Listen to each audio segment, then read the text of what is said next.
When the doorbell rang in the apartment, Irina Olegovna rushed to the door, muttering, "Well, I'll show them now." She's an hour late and didn't even answer her phone. "Let's hear what she has to say in her defense," Andrei Viktorovich chimed in, hurrying after his wife. The woman flung open the door with an expression of righteous indignation on her face and froze. "Dad, Mom, meet," Marina said, as if nothing were amiss. "This is Vadim."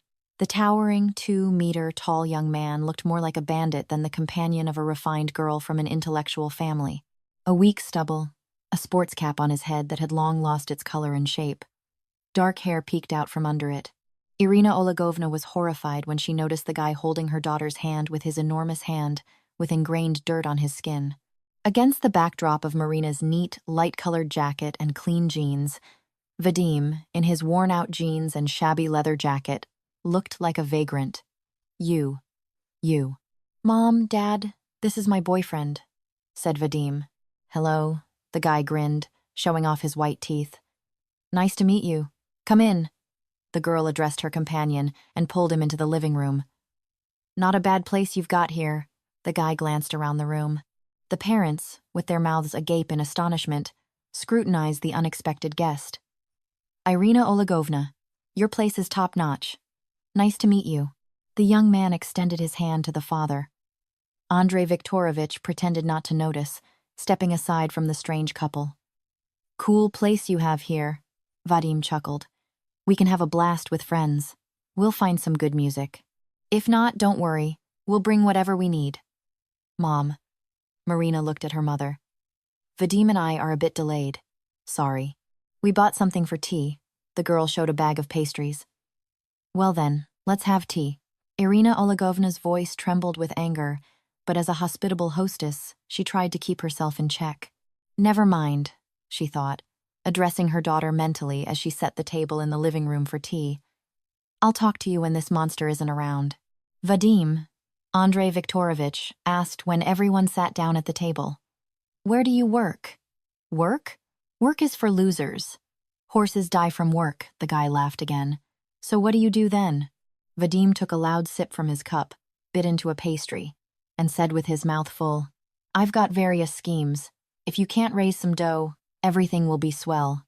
So, people who work, in your opinion, are losers?" Andrei Viktorovich turned red with anger.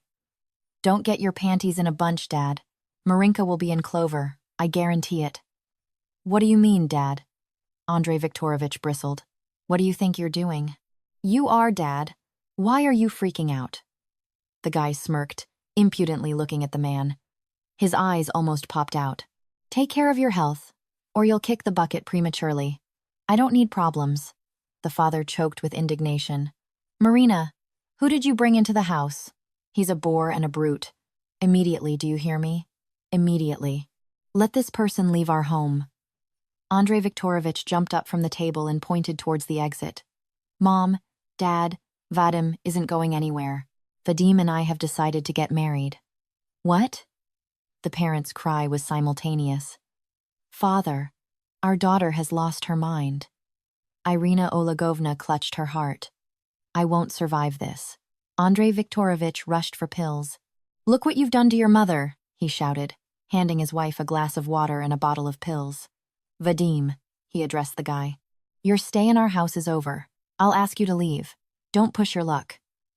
Vadim reluctantly got up. Andrei Viktorovich understood that the guy was stronger, and he wouldn't be able to intimidate him.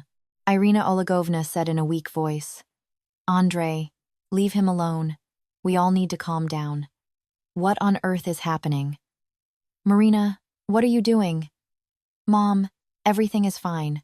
This was bound to happen sometime." "You didn't think I'd always be alone, did you?" "Marina, you're acting provocatively." Andrei Viktorovich stood there, clenching his fists. He understood that they really needed to talk. All that remained was to hope for his daughter's good sense. The man returned to the table. Everyone followed his example. The father glared indignantly at his daughter and Vadim. "Vadim, who are your parents?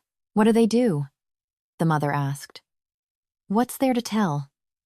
The guy sighed. "My dad's doing time. My mom's on a drinking binge. They don't care about me." and I don't care about them.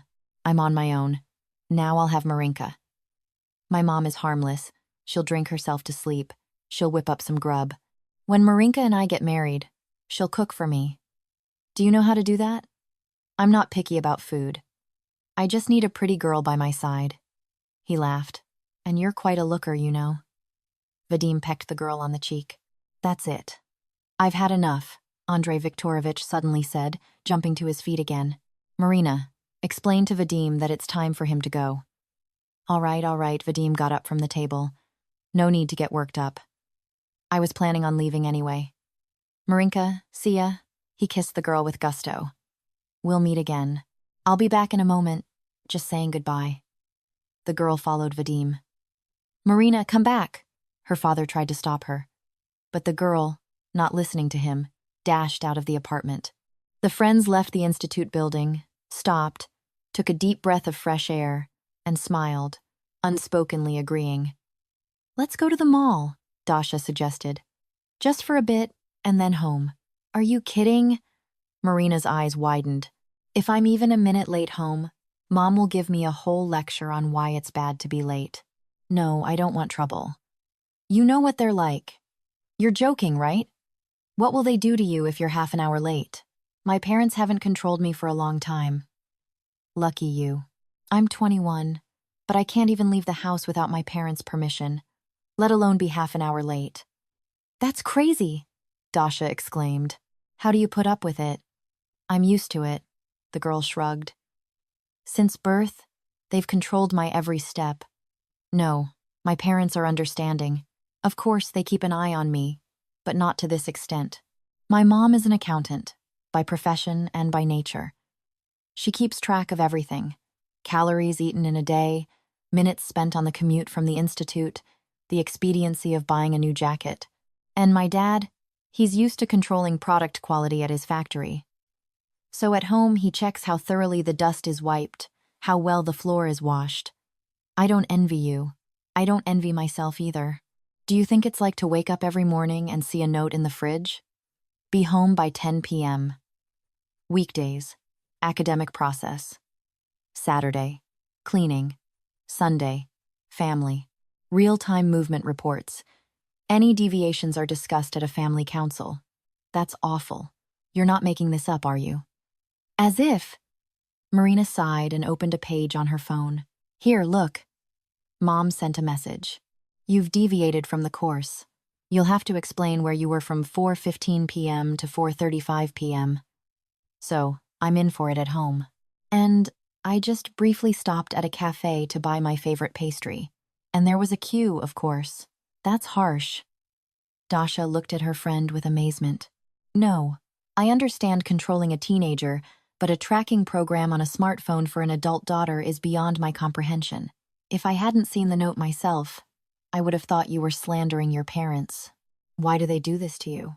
Marina shrugged guiltily. All their lives, they've been molding me into an ideal daughter according to some plan only they understand, and forcing me to conform to it.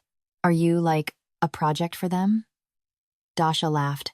Yeah, I just don't know if I'm a successful project or not, and you've never rebelled. What about adolescence? Oh, that's a whole nother story. You're not going on the excursion, my father declared unequivocally. Why not? Marina burst into tears.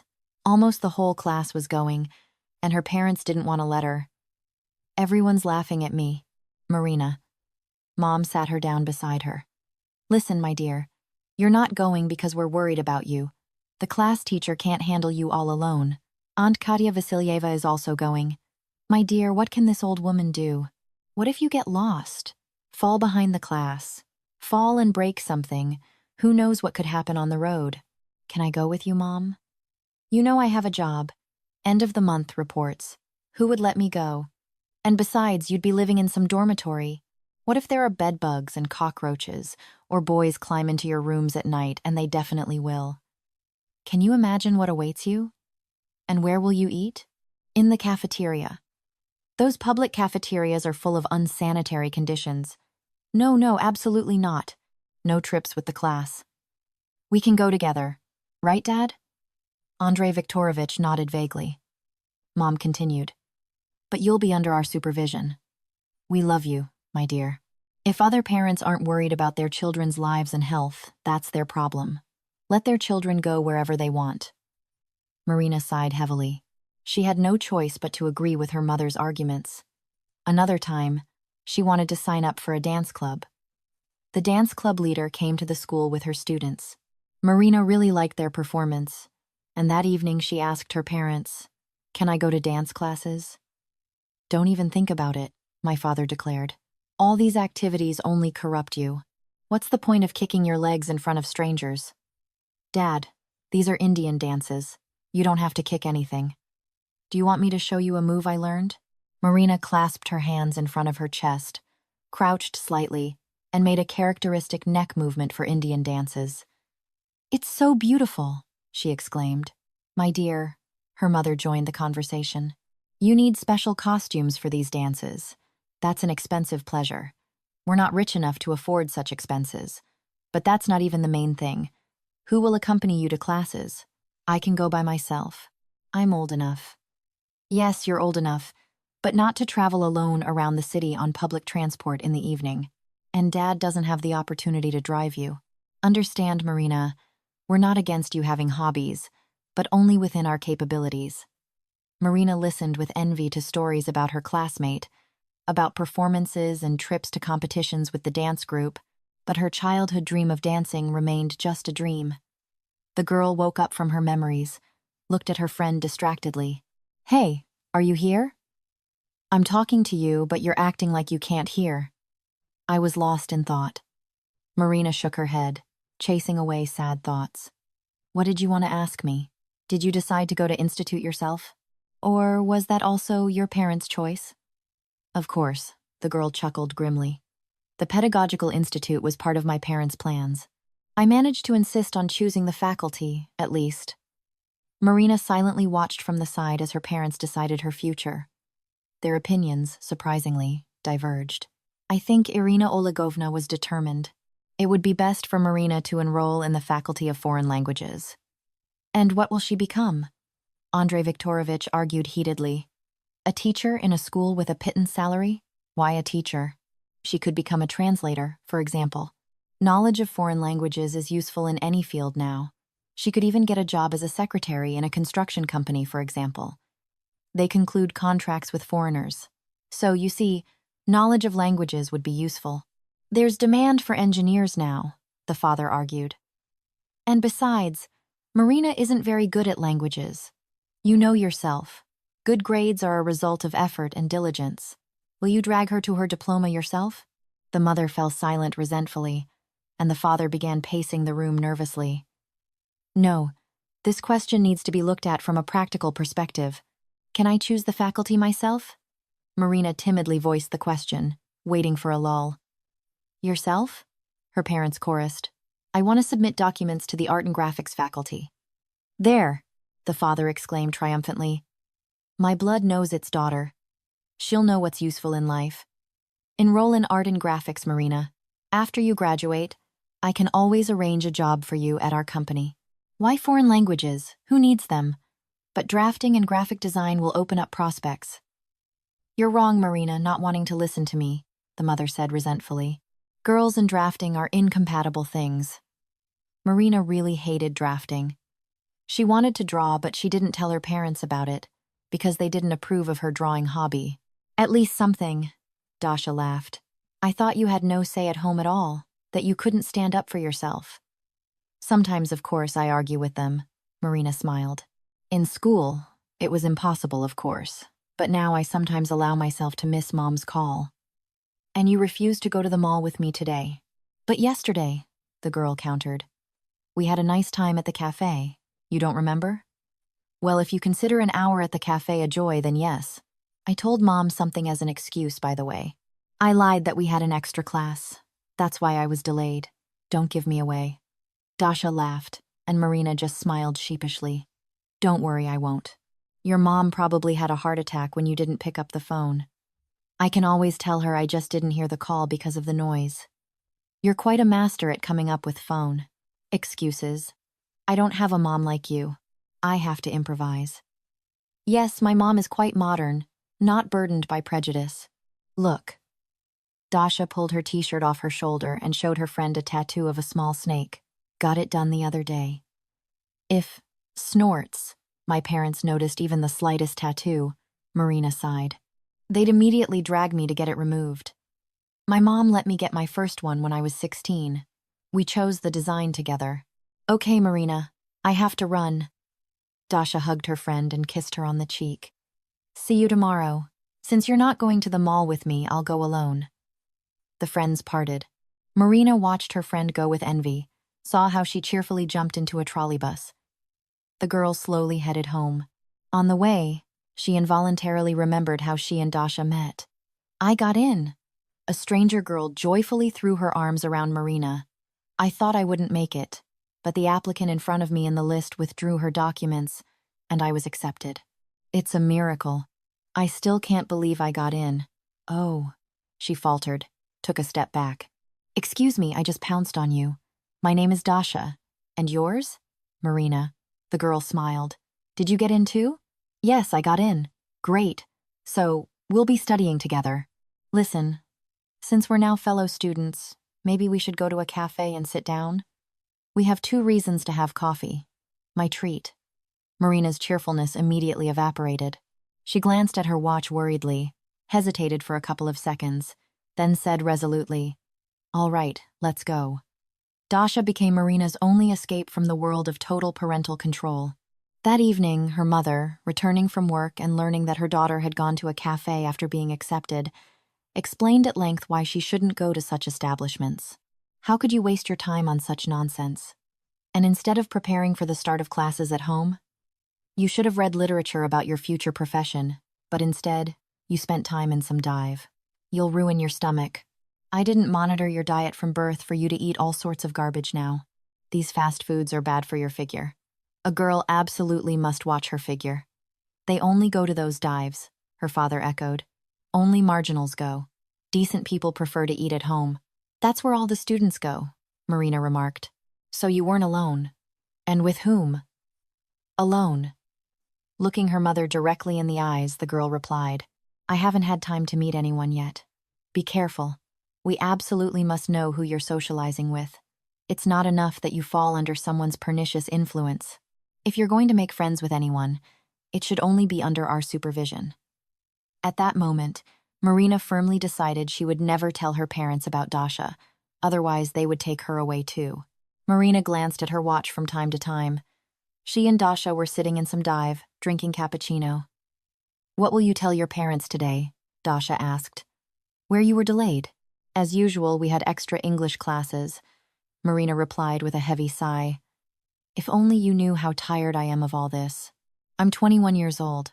I've had my passport for a long time, and I still have to ask permission to go to a cafe, and then report when I get home about who I was with, what I talked about. But you allow your parents to control you yourself. Dasha shrugged. What can I do? Marina almost cried. If I'm late, my parents start making a fuss. It's worse than listening to Mom's lectures. It grates on my nerves. And they always convince me, so convincingly that they're doing it solely out of concern for me. They supposedly fear that something might happen to me in the evening, as if I can't stand up for myself. Talk to them. Explain that you're not a child anymore. They don't want to listen to anything. Every morning I still find notes about what needs to be done during the day, when to return home. They control my every step. If they knew I was sitting here with you, they would have a heart attack. Mom would give a lecture about the harm of cheap coffee, about the microbes that are undoubtedly present in huge quantities on tables, cups, and cutlery. So don't be afraid to break their rules. They won't kill you. They won't kill me, but they'll drive me crazy. Lock yourself in your room and don't listen to what they say. Put headphones in your ears, and that's it. The headphones idea is brilliant. Marina glanced at her watch again and stood up. I have to go. Someday I won't be able to take it anymore, and I'll run away from home. It's a shame I have little money, and Mom keeps strict track of it. Besides you, there's no one to talk to. The girl smiled sadly. It's completely dark already. Okay, Dasha, I'm heading for the bus. If I miss this one, I'll get another scolding. I have half an hour left to get home on time, and I really don't want to go home. Today we have a family evening planned with watching old comedies. Then I still have to report on how the week went at the institute. Marina shivered. Yeah, can't envy you. Dasha shook her head. However, thinking about it, your parents sincerely love you. Now you'll come home to a warm, beautiful 3-room apartment where you have everything, and Mom and I are crammed into a 1-room. What needs to happen for my life to change drastically? Marina thought, paying the waiter. An earthquake. A tsunami. This can't go on. I'll go crazy from constant prohibitions, surveillance, lectures, and no light at the end of the tunnel. Huddling into the collar of her fur coat, she walked beside her friend. Her mood was foul. She really wanted to continue the evening with Dasha, but the hands of the clock inexorably approached the time set by her parents. The friends walked past a bar, from which suddenly 2 young men stumbled out. One, a redhead and skinny, already quite drunk, grinned lewdly. The second was his complete opposite and the embodiment of all parental nightmares. Marina gazed with delight at the tall, broad-shouldered guy in a worn leather jacket, from which a gray sweater peeked out. Long, unkempt dark hair fell into his eyes. The expression on his unshaven face was frightening. The guy held a can of some energy drink in his hand. He smelled of cigarettes, cheap beer, and hopelessness. Girls, the redhead addressed the friends. Why are you alone? We're alone too, by the way. Can we get acquainted? You're such beauties. You take my breath away with your beauty. Maybe we should drink on the brother-sister pact? We have something to celebrate our acquaintance with. He raised the beer can. Let's go quickly, Dasha said softly, holding Marina by the arm. She knew many of her parents' associates and understood well when it was better not to flirt but to pass by quickly, silently, with a stony face. Marina stood as if frozen. She stared at the young men with wide eyes. Something inside, accumulated over years, suddenly snapped. A kind of crazy determination. Girls, don't pay attention to my friend, the second said in a low, hoarse voice. The redhead giggled. He's actually very kind and sociable. I'm Vadim. Marina glanced at the strong man as if assessing merchandise on a shelf. No, not merchandise. A weapon. Perfect. Blunt. Destructive weapon. Thoughts swirled. In 1 second, fear overwhelmed her, then reckless despair. As if plunging into icy water, she blurted out, My name is Marina, and my friend is Dasha. Vadim, are you very busy? Dasha looked at her friend as if she were crazy. Vadim grunted in surprise. What could a person be busy with on a Wednesday evening? Okay. Marina took a step forward, ignoring Dasha's panicked gaze. I have a business proposal for you. The redhead raised an eyebrow with interest. Vadim finally pushed his hair off his forehead, and she saw his eyes. Brown, a little sad, but not stupid. Curiosity flickered in them. A proposal? He repeated. I hope it's within the law. I don't need trouble. Yes, a proposal. Everything is legal. You need to play a role. I'm afraid I'm a terrible actor. What kind of role?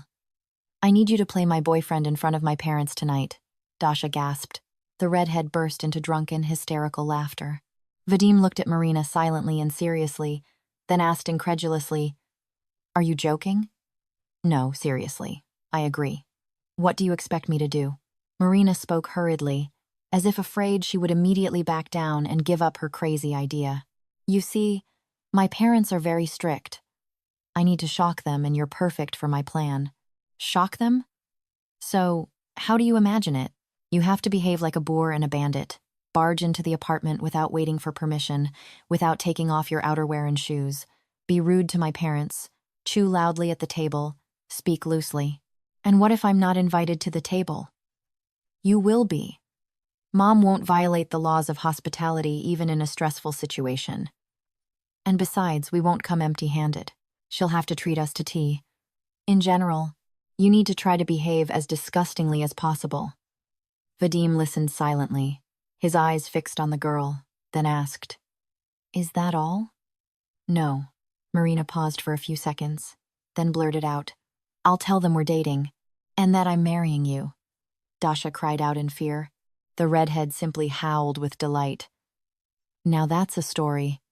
Well, Vadim, you're lucky. Damn, why not me? Yeah, that girl's on fire. Agree, bro. We'll have fun at the wedding. Vadim remained silent. Of course, Marina said, grabbing at straws. I'll pay for your service, however much. The girl immediately reached into her wallet, pulled out several large bills, and offered them to the guy. Here's an advance. If everything goes as planned, you'll get more. So, do you agree? He nodded, took the money without looking, and stuffed it into his jacket pocket. Show me where you live, Vadim said curtly. Let's go. Marina glanced at her friend, smiled, and resolutely headed for the house. Vadim followed her with wide strides. Dasha ran to the bus stop so as not to be left alone with the redhead. He never introduced himself to the girls, which caused Dasha unreasoning fear. However, the stranger didn't pursue her and disappeared into the darkness unnoticed. Dasha, out of breath, stopped under a lamppost where people were crowding, waiting for a bus. Her phone beeped in her pocket. The girl read the message. Please, not a word to anyone. I beg you. Marina, you're crazy, Dasha thought to herself and immediately replied to her friend. Why did you get involved with this guy? What if he kills you? He's some kind of homeless bum. That's the whole point. If this guy doesn't help me, nothing else will. See you tomorrow. Don't think anything of it, Marina said. She had to almost run next to Vadim. My mom is an accountant, and my dad works at a factory. They are intelligent people. So you have to behave extremely rudely. You need to shock them. This should work. They will definitely ask what you do, who your parents are, lie that your father is in prison, and your mother is an alcoholic. Do you understand? You need to shock them with your behavior. You have the right look. Vadim walked beside her, his hands in his pockets, nodding from time to time. The guy remained silent the whole way, and only when they approached a 10-story Cheshka building did he ask, "And why do you need all this?" Marina stopped abruptly, looked him straight in the eyes, and said sharply, "So they'll finally leave me alone. So they'll understand that their control doesn't lead to an ideal daughter, but to this." She stumbled, searching for words, but nothing came to mind. The girl blushed and fell silent. Vadim nodded understandingly and said nothing. At the door of the apartment, Marina hesitated for a second, looked back at Vadim, and resolutely pressed the doorbell. The lock clicked immediately. The door opened. Irina Olegovna stood on the threshold, a familiar half-smile on her face. "My dear, your father and I have been waiting for you." The smile slowly faded from her mother's face as soon as her gaze fell on Vadim. The woman slowly raised her head and looked at him. The guy stood there, smirking, his hand proprietarily on Marina's shoulder. "What, Marina? You're late? 10 minutes late?" Andrei Viktorovich came out into the hallway with a cup of tea in his hand. Seeing Vadim, the man choked. Indignation showed on his face. "So what?" Vadim suddenly said cheerfully, slipping into his role. "Are we going to stand at the door all day?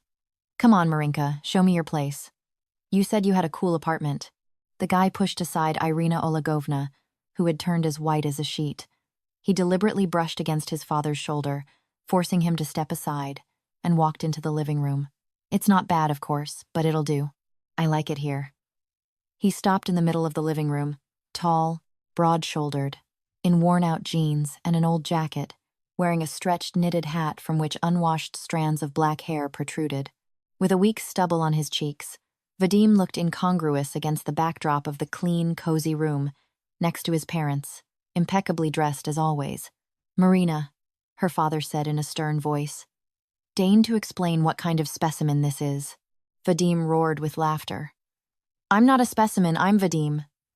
He offered the man his hand, into the skin of which dirt was ingrained. "Nice to meet you, Dad." Andrei Viktorovich exchanged an indignant look with his wife, ignoring the uninvited guest's gesture. "Who is he?" the mother asked. "Where did he come from? Why don't we know anything about him? And I don't have to report to you," Marina blurted out, her lips pale with anxiety. Each word added to her confidence. "I'm an adult and shouldn't report my every step to you." She glanced at Vadim. In his eyes she saw support. The girl straightened her shoulders and declared, "This is serious. We love each other and intend to get married." A deathly silence fell over the room. Marina expected her parents to start lecturing her as usual, but they just exchanged silent glances. The impenetrable armor of eternal control had cracked. Meanwhile, Vadim calmly sat down in an armchair and put his dirty sneakers on the coffee table. "What are you standing around for?" The guy chuckled. "We need to celebrate our acquaintance. Come on, Marinka. Bring out the grub. Let's have a shot of something." He winked at Andrei Viktorovich. "Dad, don't be stingy. You must have some whiskey," he roared, then hiccuped. "We usually drink vodka with the guys. What are you frozen for?" Each word Vadim spoke was like a chisel hammering into that very crack. "Don't you dare talk to me like that." Andrei Viktorovich raised his voice, barely controlling himself. "Take your feet off the table immediately. You're not in a dive, but in a respectable home." "Oh, come on, Dad. Why are you getting so worked up?" Vadim said calmly. "Your blood pressure might rise. You'll kick the bucket prematurely, won't make it to the wedding. Don't worry, I won't let anyone hurt Marinka." Marina saw her father's neck and ears turn red. He clenched his fists, but it didn't come to a brawl. Andrei Viktorovich realistically assessed his physical capabilities. Meanwhile, Vadim stood up and turned to Irina Olegovna. "So, I don't understand. Is there going to be any food?" Marinka promised. Trembling like an aspen leaf from fear and righteous anger, Irina Olegovna set the tea table with trembling hands. "What is this?" Vadim hooked a piece of cake with his finger and put it in his mouth. "Ugh!" he grimaced. "Cotton candy. How can anyone eat this? Is there anything more substantial?" "Well, excuse us," the woman said slyly. "We weren't expecting guests." Vadim bit off a substantial piece of cake and began chewing it noisily. "All right," he said with his mouth full. "It's edible, for lack of anything else." He meticulously licked his fingers, then took a napkin, wiped his lips, and leaned back in his chair. Vadim, Irina Olegovna tried to be hospitable, so she decided to ease the tension in the house a bit with a polite question. "Where do you work?" "Work is for losers," the guy replied lazily. "I've got everything handled. I know how to make money. I have Marinka," he leered at the girl. "She'll want for nothing. Schemes are brewing, money is circulating, as they say." Marina didn't look at her parents. They exchanged frightened glances. "And who are your parents?" "Dad's doing time. He won't be back anytime soon." They gave him 5 years, and Mom's on another bender. Vadim roared with laughter. "Nothing helps. I've spent so much money." They tried therapy. "But Nastya still drinks. She's impenetrable. Mom is actually kind. She won't refuse anyone. She'll love Marinka like her own daughter. Don't doubt it." Irina Olegovna wiped away tears with trembling hands and looked pleadingly at her husband. Marina sat with her fists clenched under the table, watching from under her brows as her parents' familiar world crumbled before their eyes. "Enough," the father finally said. "We've had enough." He addressed Marina. "I demand," he shouted, "that this misunderstanding," he pointed his finger towards Vadim, "leave my house immediately." Vadim yawned loudly, stretched, and got up from the table. "All right, Marinka. I've sat here for too long. Since they don't serve anything here but tea, I'll go somewhere else. The guys are waiting for me."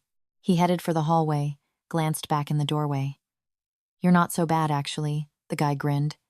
"Get ready for the wedding, and we'll have a drink next time we meet. Bye." He left. Marina dashed out after him into the stairwell. Vadim stopped in front of the girl. In the dim light of the bulb, she couldn't make out his expression. He calmly asked, "Everything went okay? Is this what you wanted?" Marina took a sharp step towards him. She wanted to hug him, but his bewildered gaze stopped her. "It turned out even better than I expected," the girl said enthusiastically and offered him her hand. He cautiously shook it with his enormous hand. Marina pulled out a few more bills from her jacket pocket. Vadim unhurriedly pocketed them. You're a real actor," she exclaimed, choked with overwhelming emotion. "It was brilliant. You know, even I believed for a moment that you were exactly who you were portraying. My parents were in shock. You helped me a lot." "I tried," the guy replied. "All right. See you later. Good night, Rebel." He easily ran down the stairs. Marina heard the stairwell door slam shut below, and then silence. When Marina returned to the apartment, a torrent of reproaches, tears, and accusations poured down on her. Her mother cried. Her father clutched his heart. "How could you bring this monster into the house?" her parents shouted, interrupting each other. "How did you have the nerve to get involved with this criminal? Where did you find him? In some back alley? Tell me, daughter." "We thought when the time came you'd find yourself a modest, intelligent young man, and you got involved with a brute? What were you thinking? You don't respect us at all, to bring this scum into the house." "Oh God, Father, his sneaker prints are on the carpet. I'll be disgusted to even pick up the dishes he drank tea from, and this is after everything we've done for ourselves." "You're ungrateful, daughter. You decided to drive your parents to an early grave. How dare you fall in love with him?" For the first time, Marina listened to their shouting completely calmly, outwardly at least. Then, without a word, she turned and went to her room, locking the door. For the first time in her life. Open it immediately. Just look. She doesn't even want to talk. She's learned rudeness from this criminal. "Marina, think about it. Let's talk calmly." The girl stood for a few seconds, her back pressed against the door. She was trembling nervously. The effect was achieved. Maybe they'll finally realize that I'm not a toy. They can't treat me like a speechless creature. The phone in her pocket vibrated. Dasha flashed in her mind. Marina grabbed the phone and read the message. "Are you alive there? And your parents? It all worked out. I'll tell you tomorrow." She wanted to put an exclamation mark at the end of the sentence, but for some reason it didn't work. Her hands were shaking. Without undressing, Marina lay down on the bed. For some reason, her heart felt heavy. It seemed like she had won, but the aftertaste of victory was bitter. Vadim played his role perfectly. I wonder who he really is. No! He's definitely not a thug. The girl replayed the scene with her parents in her mind again and again. He controlled himself perfectly. I saw it. Yes, he was insolent, rude to my parents, but he did it somewhat intelligently, you could say. He never uttered a single swear word, and was completely in control of the situation, even when her father was ready to attack him. She turned to the other side. Vadim's face kept popping up before her eyes. And what were his eyes like when he talked about his fictitious life or not-so-fictitious one? What hidden, deep melancholy shone in them? Can such a thing be acted? I don't know anything about him at all, and now I probably never will. In the morning, Marina woke up and went to get ready for the institute. "Daughter." Her father looked at her sternly over his glasses. "We hope yesterday's outburst will not be repeated." "It wasn't an outburst," the girl replied calmly. "I'm really dating this guy." "Marina," her mother implored. "He's a criminal. You are completely different. What can he give you besides a headache?" "Why do you think he's a criminal?" "He's a normal person. Marina, you are our daughter, and you must consider our opinion. You shouldn't associate with such elements." The father's voice rose to a shout. "Otherwise, I'll have to." "What will you have to do?" Marina looked her father directly in the eyes. "Put you under house arrest until all the nonsense leaves your head." "And how will I go to the institute?" Marina asked with a smirk. "We'll escort you to and from the institute. We'll ban all extra classes. No meetings. We'll dissuade this brazen guy from you. Parents." Marina stopped in front of them, her backpack in her hands. "You've forgotten that I'm not a little girl anymore. I can stand up for myself. Enough of your talk. I have to go to the institute." "We'll find out," Irina Olegovna promised. "Who this guy is? And we'll talk to him seriously. We'll do everything to make sure he never comes near you again. Remember, we are responsible for you and will not allow you to destroy your life and ours." The girl turned and, without another word, rushed out of the apartment. That same day after the institute, Dasha announced, "Your parents came. Imagine that. They were asking about you and Vadim. And what did you say?" "I stayed silent, and the others don't know anything anyway." And her friend vividly recounted how she had fended off Marina's parents' attacks. She was returning from the library when Irina Olegovna suddenly appeared out of nowhere. "Dasha," the woman said in a demanding tone. "You're friends with Marina. You must know what kind of guy is hanging around her. Who is he? This Vadim?" I don't know for sure," Dasha stammered. She wasn't prepared for the encounter with the woman. "Well, they met. Where could they have met? Marina doesn't go anywhere. Not at the institute. No, not at the institute. I probably really don't know anything. You'd better ask Marina. I don't believe you don't know anything. Do you understand that Vadim is dangerous for Marina? And if he does anything to her, he's capable of it. He's a criminal. No, what are you talking about? He's a normal guy. He doesn't look like a criminal. Excuse me, I have to hurry to class. Dasha tried to get away from the intrusive parents' company as quickly as possible. Then Irina Olegovna found Marina's study group and tried to find out something about Vadim from them, but her classmates just shrugged. Nobody knew anything. Yes, you've stirred up a hornet's nest, Dasha said after finishing her story. Your parents won't be able to sleep peacefully now. From an exemplary, compliant daughter, you've turned into a rebel in an instant. Never mind, Marina triumphed. Let them suffer. I'm tired of living like an amoeba under a microscope. It's good they didn't forbid me to breathe without their blessing. Vadim did his job. I hope my parents will leave me alone now. The parents didn't give up. That evening at dinner, Andrei Viktorovich again brought up Vadim. Marina, let's just consider that this guy didn't exist. But you made a mistake. Got involved with the wrong person. It happens. Just return to a normal life already. Marina, her mother took her hand and looked into her eyes. Maybe you should see a psychologist? Maybe you're tired? Or let's all go to the seaside together during the holidays. Dad and I will take leave, like before. Marina saw that her parents were looking at her as if she were mortally ill. She smiled grimly and declared, I am perfectly healthy, and I'm not going anywhere. If I go anywhere, it'll be with Vadim. Her father turned red. Her mother reached for the pill bottle. I don't want to hear that name in my house again, her father shouted. You can't forbid me to see Vadim? Marina deliberately repeated the name, got up from the table, and holding her head high, proceeded to her room, closing the door tightly behind her. A week flew by in joyful elation. However, the triumph of the staged rebellion gradually faded. More and more often, Marina caught herself thinking. She didn't recall with satisfaction Vadim's indignant face and her mother's panic. Instead, she thought about Vadim. Am I going crazy? She cursed herself, lying awake in bed. You saw him for the first and last time. What do you care about him? Pictures of the acquaintance evening kept flashing in her mind. Here Vadim is sitting at the table eating cake, and here he is lounging in an armchair. His gruff voice echoed in Marina's ears as he said, Work is for losers. She squeezed her eyes shut. Why did he agree to this charade? Who is he really? Why do you need to know? She rebuked herself again. But it's interesting. What did he spend the earned money on? Drank it with the redhead or maybe bought clothes? That's enough. Don't think about him anymore. Forget him. Get him out of your head. It was just a play, and it's over. The actor left and didn't promise to return. The girl turned on music to distract herself from the image of her chance acquaintance. But thoughts of Vadim haunted Marina almost every day. I have to find him, she declared to Dasha one day. Who?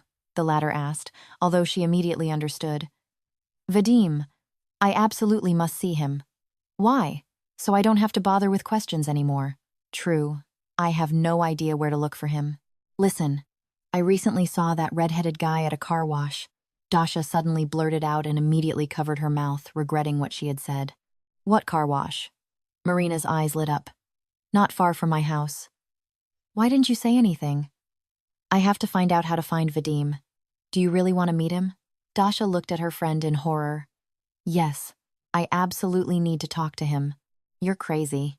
He won't even talk to you. I have to see him, the friend stubbornly replied.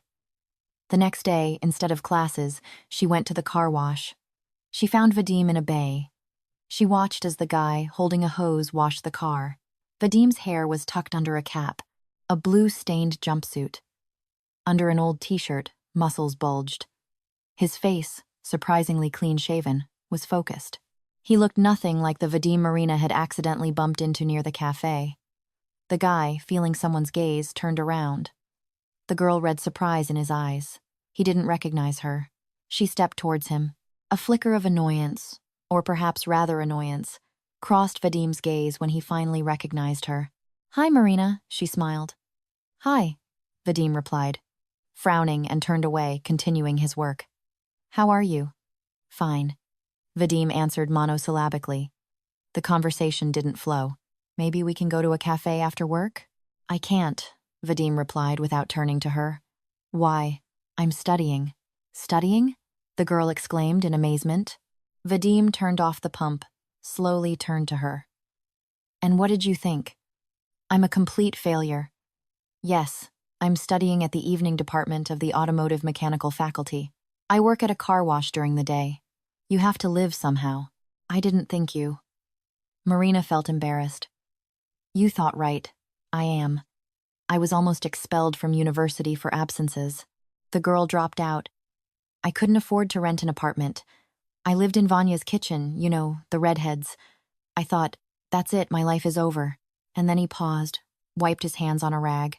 "Then I looked at your parents, at their clean, pampered horror, and at you, and I thought, damn, there are those who have it much worse." It was like an epiphany then. "With the money you gave me, I rented a room. A job turned up. They even gave me an advance at the car wash. So I decided to get serious. I re-enrolled in university. Why should I be a fool and miss an opportunity?" He was right. I was ashamed, she thought. I really thought he'd drunk the money with the redhead, but he pulled himself out of his hell. What a strong person you have to be not to succumb to temptation. So, I helped him without even knowing it, and he helped me. He's not a bum or a beggar. He's a purposeful person who knows exactly what he wants from life. Marina stared at him, then shyly asked, "Can I come by later? Would you mind?" Vadim stared at her for a few seconds, then asked, "Why? Do you need to scare your parents again?" "I don't think I'll go for such a scam a second time, and I don't have time." Marina blushed, took a deep breath, and quietly asked, "Can I just come over?" "There's no just, Marina," Vadim said calmly. "But okay, come on Saturday afternoon, after I finish my shift." Marina, feeling boundless joy, nodded. "I'll come. I'll definitely come. I'll go now." She slowly walked out of the bay, glancing back at the guy from time to time. Vadim watched her go with a long, thoughtful gaze. "Are you really going to meet him?" Dasha asked fearfully. The girls stood in the institute's foyer. "Uh-huh," Marina replied, primping in front of the mirror. "Today everything will be real. And what was it before?" "You know yourself. The first time it all felt somehow wrong. I fell on him like a snowdrift. He wasn't too happy to see me. He avoided me, tried to push me away with his coldness. Today, everything will be different." Marina hugged her friend. "Okay, I'm going. Wish me luck." Vadim was waiting for her outside, leaning casually against the car wash wall. He had changed out of his overalls into a light jacket and jeans. The same cap was on his head. The guy dropped a coin into the machine. A paper cup immediately filled with coffee. Vadim handed it to the girl and waited for the machine to fill the next one. They stood at a table and drank the hot beverage. "Tell me about yourself," Marina asked. "It seemed to me that in your conversation with my parents, you made up your life story." Vadim chuckled. "That's right. My mom isn't an alcoholic. She's a nurse at the regional hospital. I hardly see her. She's always on duty. And my father? My father is not in prison. He died. I was 10 years old then. He worked at the same factory as your father, just in a different department. I barely remember him. He also spent all his time at work, but I inherited his love for technology from him, so I enrolled in the automotive mechanical faculty. Yes, I've always liked tinkering with engines. Everything is simple there. It broke. Find the cause, fix it. It doesn't work out with people. It's more complicated." They were silent for a moment. Each was thinking about their own things. "And where are you studying?" Vadim broke the silence. "At the Pedagogical Institute. You know, I always envied those guys whose parents let them go to the movies, on hikes, to friends for an overnight stay. I envied those who weren't controlled, but I couldn't take a step without my parents' permission. It was so humiliating to report every minute of delay, every penny spent. It felt like I was living someone else's life, one that my parents had chosen for me." Marina felt like she was about to burst. She talked and talked. Her resentment, dissatisfaction, and protest poured out, bringing relief to her heart. Vadim listened without interrupting, only occasionally asking questions. And what would you have done if you hadn't had to report? If I could turn back time, I would definitely have attended the dance club. I would have spent my free time with friends, not just with my parents. I only have Dasha as a friend. In school, the guys were afraid to be friends with me because my parents thoroughly investigated their backgrounds before giving permission for me to associate with them. I didn't tell anyone about Dasha for a long time. Lately, the control has really started to annoy me. You know, many people could envy you. Envy for what? Marina scoffed. You have no idea what total control is like. Going to bed at the same time. Eating only what mom says. Reading only what dad advises. You have no idea what a torture it is, but they are always there for you. I, for example, lacked my parents' attention. Attention, but not surveillance. I didn't even feel free in my own room because mom checked all my cabinets. I never kept a diary, although I really wanted to pour out my experiences on paper. The most hurtful thing is that they genuinely believed they were caring for me. Have you ever wondered why they treat you this way? Marina looked at Vadim questioningly. He wasn't looking at the girl, his gaze fixed somewhere in the distance. Is it important for them that you be happy? Or is it important that everything be only as they decided? I don't know. I've never thought about it. You know, the guy twirled an empty paper cup in his hands. Parents think they know what their children need better. Many would probably give anything for their parents to care about them. Marina listened to Vadim and understood that she found him interesting. The girl said goodbye to the guy with regret when he had to return to work. From that day on, she started coming to the car wash. First occasionally, then more and more often. Are you with that Vadim of yours? Dasha was offended by her friend. You spend more time with him than with me. What can you talk about with him? He's an uneducated lout, a laborer. He's probably never read a single book in his life. You're wrong about him. He turned out to be surprisingly normal. I find him interesting. He never gives unsolicited advice, doesn't try to seem better than he is. He has his own principles that he will never abandon. It might seem like stubbornness, but he is who he is. What principles could he possibly have? Not drinking on Mondays? Or only showering on weekends? He never lets me pay for him, Marina replied quietly.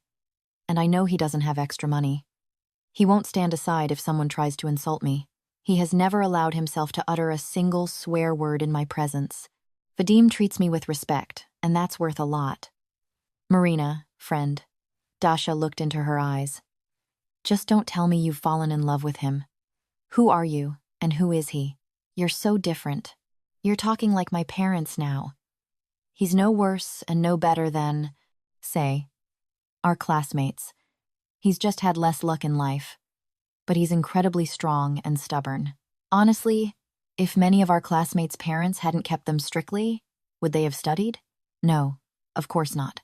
They would have preferred entertainment over studying. But Vadim isn't like that.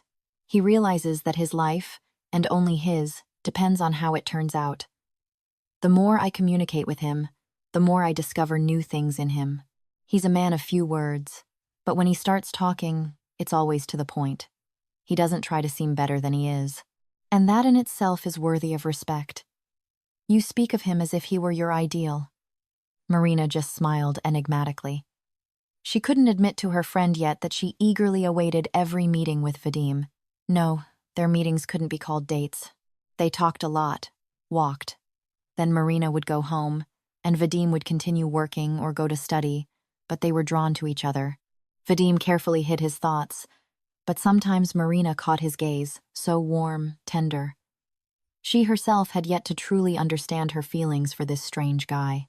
Everything changed when Vadim invited her to a more decent cafe than the one where they had once met. He was sitting at a table, clean-shaven, in a fresh shirt, exuding the scent of cologne. "How was your week?" she asked with a smile, sitting down on a chair. She was curious about his life. "Yes, the same as always." He shrugged. "I ordered coffee for us. Do you mind?" "Oh, thank you. How are things at the institute?" the guy replied gloomily. "The exam session has started, and I can't keep up with anything. I'm not doing well with drafting. I can take an engine apart and put it back together, but I can't draw a diagram. Maybe I can help you with something? I actually know a bit about it." No need. I'll manage myself. Vadim shook his head stubbornly. But why do you always refuse help? I have to do it myself. If I can't figure it out now, then I'm worth nothing as a specialist. I'm used to dealing with all my problems myself. I really appreciate your offer, but it's not necessary. Don't be offended. Marina wanted to share her news with him, so she started talking about how her week had gone. The girl saw that he was interested in what she was saying. Vadim even smiled a couple of times when she colorfully described a lesson at school that she had to conduct as practice. Once, Marina found Vadim distressed. He was unsuccessfully trying to start his laptop.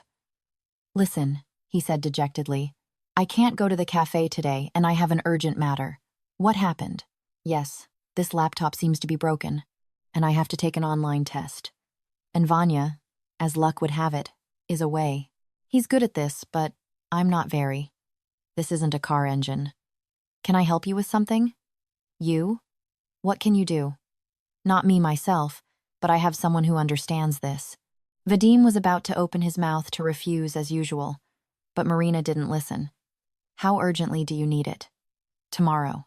She nodded, immediately called someone, and happily announced, Ilya is waiting for me. Just a moment.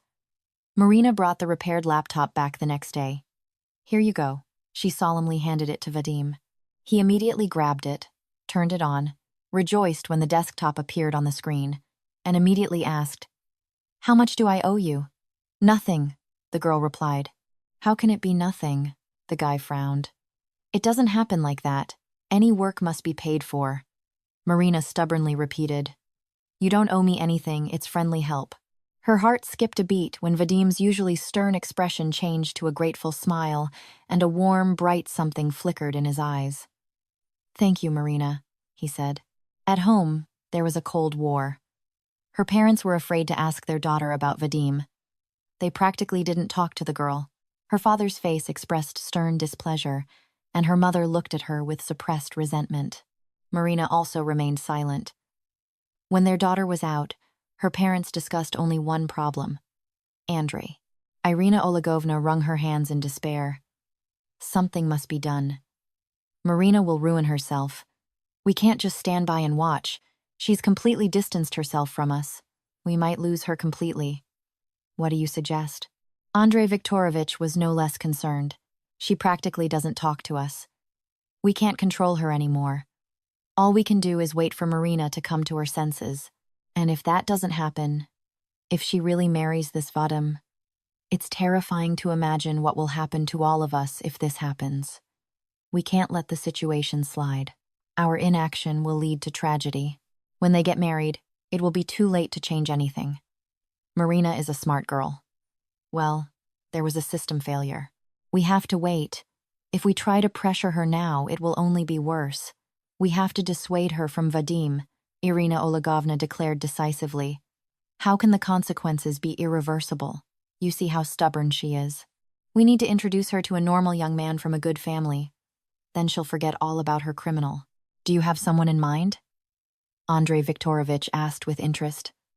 The woman nodded silently. Then act. That evening, the mother announced solemnly, Marina, we'll have guests tomorrow. Please don't delay after your classes at the institute. It's a very important meeting. My colleague will come. It's just a friendly dinner. Marina decided not to upset her parents, so she went home immediately after classes. At the table in the living room, her mother's colleague and her son were already sitting. A timid young man in glasses, roughly Marina's age. Marinochka, Irina Olegovna said joyfully, We've been waiting for you. She sat her daughter down next to the guy. Meet him, dear. This is Artyom. The girl smiled politely. And this is my colleague, Anna Ivanovna. Artyom is involved in information technology. It's very much in demand now. My son, the woman said proudly, addressing Marina's parents, works in a prestigious firm. Management is pleased with him, promising him a promotion. By the way, Artyom did an internship abroad, the woman said, addressing Marina's parents. The only problem is, he's too shy. It's time for him to start a family, but he doesn't leave his computer. And Marinochka is such a sweet girl. I think Artyom wouldn't mind being friends with her. Artyom turned red, then pale. Marina saw how cautiously he held his teacup with trembling hands, afraid to spill its contents on the carpet. The guy kept his distance from the girl, trying not to even meet her gaze. It was clear he wasn't too enthusiastic about his parents' idea of introducing him to Marina either. He didn't say a word all evening, and Marina also remained silent. It was mainly the parents who talked. The girl listened angrily as they discussed the possible joint future of their children. After sitting at the table politely for a couple of hours, the girl stood up. "You'll excuse me," she said. "I have to leave. It was nice meeting you." She looked first at the guest, then at her son. "Come visit us again. I'm sure my parents will be happy." "Marina, where are you going?" her mother asked in surprise. "Dinner isn't over yet. That's impolite of you. You're putting Artyom in an awkward position. I'm meeting Vadim." Her mother followed her into the hallway. "We invited Artyom for you. Take a good look at him. He's a more suitable match for you than Vadim." "Mom, let me choose my own friends. I think I've made it clear that I don't want you to interfere in my life." Marina left the apartment, leaving her parents and guests in confusion, and hurried to Vadim at the car wash. "Can you imagine?" she said, laughing, telling him. "My parents brought some IT guy home and decided I might be interested." The poor guy didn't know where to hide from embarrassment and kept wiping his sweaty palms with napkins. It seems he wasn't too eager to spend the evening in my company either. He's so withdrawn, poor thing. Another victim of insane parental love. "You didn't like him at all?" Vadim asked, polishing the car windows. "No, he's a good guy. I even felt a little sorry for him, but the prospect of spending the rest of my life with him doesn't appeal to me. A typical mama's boy. I sat at the table for decency's sake, to humor my parents, and then I went to you. I have much more fun in your company," Marina blurted out and blushed. Vadim nodded silently and continued working, and she watched him. Marina didn't need anything else. Just to be near him and see his strong hands, to see how skillfully he handled the hose from which water gushed under pressure. In such moments, she didn't even notice the time. They could just be silent, and that was enough. Marina and Vadim's relationship still didn't go beyond friendship. The turning point came in winter. That morning, Marina woke up with a headache. It was difficult to swallow. She was feverish. Wrapped in a blanket, the girl left her room, her legs buckled from weakness. "My dear," her mother exclaimed, seeing her pale face and feverishly shining eyes. "Are you sick? Okay, go back to bed immediately. You're not going anywhere today." "I can't," the girl said in a hoarse voice. "I have a test soon. I don't want to hear anything. I'm not letting you go anywhere in this condition." "You don't joke with a cold," her father stated. "Mom, where's our first aid kit? We urgently need a thermometer and pills. I'll bring everything now, and I'll make some compote. You need to drink as much fluid as possible." To bed immediately. Andrei Viktorovich forcibly put his daughter in bed, covered her with a blanket. "The institute can wait. You have a valid reason. I'll call the department and inform them that you are ill. Listen to your father." Irina Olegovna put a thermometer in her daughter. She gasped when she saw the temperature. "With such a temperature, you need to lie down. I'll stay with you. I'll worry about you constantly." "Right," her father nodded. "And I'll come by at lunch with fruit." "You need vitamins, daughter." Marina lay obediently in bed. She wasn't worried about the institute, but the thought that she wouldn't see Vadim today upset her. She couldn't call him because she was afraid her mother would overhear their conversation and take away her phone, explaining it as concern for her health. So Marina wrote Vadim a message. "I'm sick. It's a shame I won't be able to see you. My parents have forbidden me to even get up. Mom stayed home to look after me, so I'll be under house arrest for a while." After sending the message, Marina closed her eyes and immediately fell asleep. Her phone woke her. It beeped, announcing that a notification had arrived.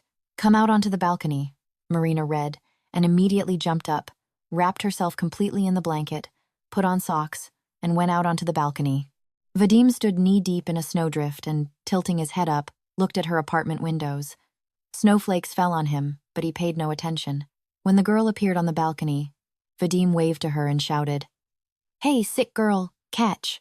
The guy swung his arm and forcefully threw the package he was holding. The package flew to the third floor and landed right at her feet. Marina picked up the package, opened it. a huge pack of the most expensive throat lozenges, 2 new paperbacks, mystery novels, and a small, funny plush bear. The girl took out the bear, hugged it to herself, and her eyes stung. She looked at this guy in a snow-covered jacket standing under her balcony, and suddenly realized that she loved him. She loved this strange, prickly, honest man who had driven across the city to throw a package of gifts onto her balcony. Her phone beeped again. The girl read, "Get well soon." With her lips only, she whispered back to him, "Thank you." He understood, waved to her, and headed for the bus stop, leaving tracks in the snow. Marina returned to her room, lay down on the bed, hugging the plush bear to her chest, and cried with happiness, with the realization that her fake boyfriend, meant to spite her parents, had turned out to be her real and most serious love. Marina recovered quickly. After 3 days, the fever subsided. The girl didn't part with the toy Vadim had given her. The thought that he had touched the bear with his hands made her heart tremble. When the girl had completely recovered, she announced, "Mom, Dad, I need to have a serious talk with you. If it's about your unbearable Vadim again," her father frowned, "then we don't want to hear anything. His feet won't be in our house. We won't allow our daughter to get involved with a criminal. I'll lay down my bones, but I'll make sure you forget about him forever," her mother declared indignantly.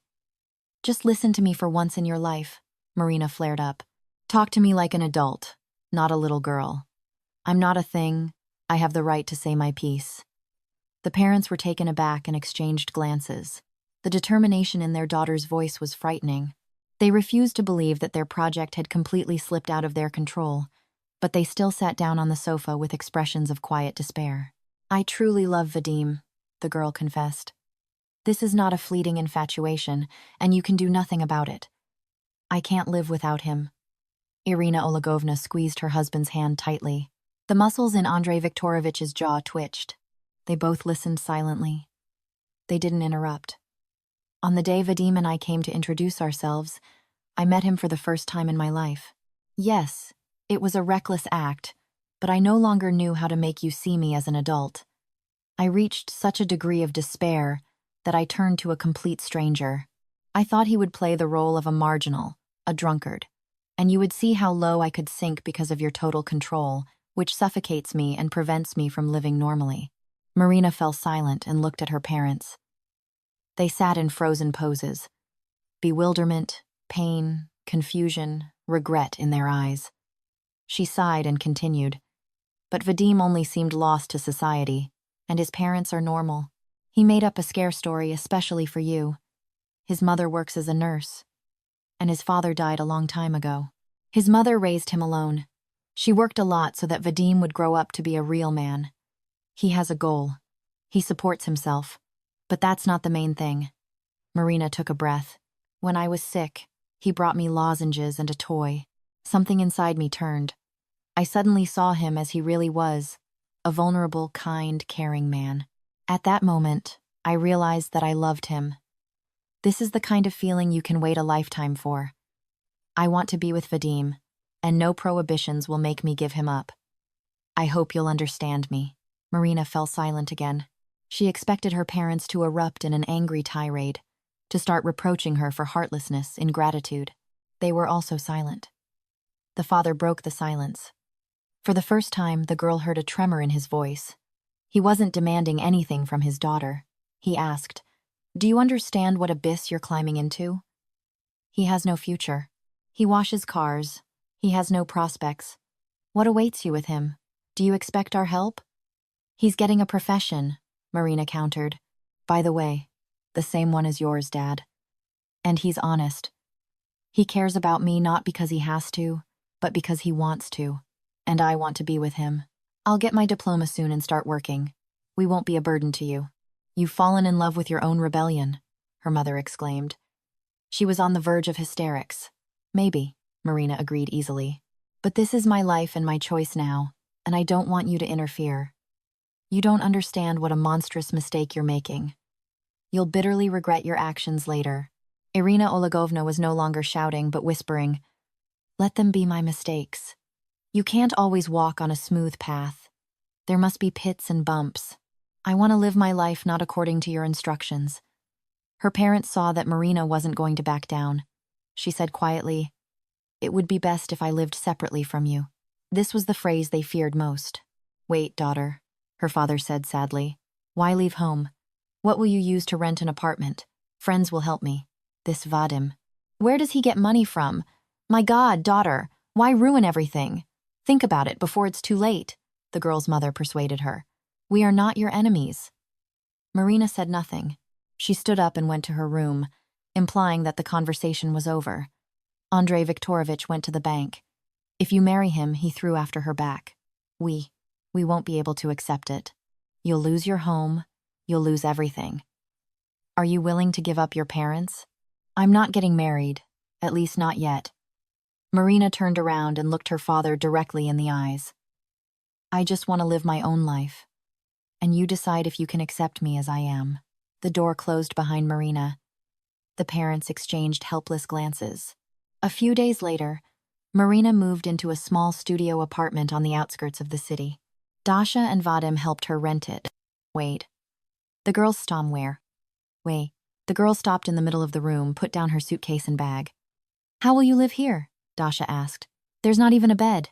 There is a bed, Marina declared cheerfully, nodding towards the neatly stacked boards lying against the wall. It just needs to be assembled. Vadim promised to help tomorrow, and today, well, I'll sleep on the floor. There's a mattress. It'll even be interesting. You're crazy. I'm free.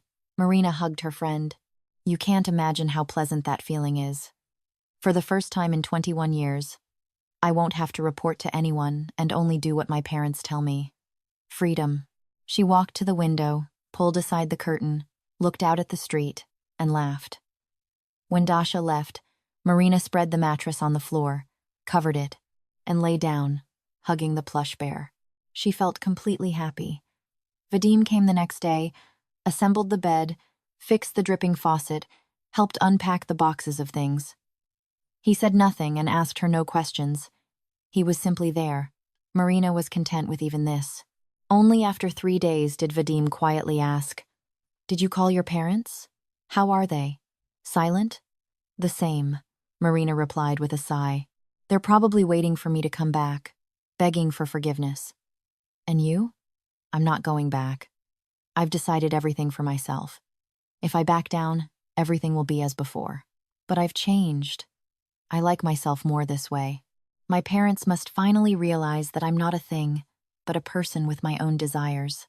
Vadim looked at her attentively, then slowly said, That performance was the worst role of my life and the best, because it led me to you. He became embarrassed and hurried to leave.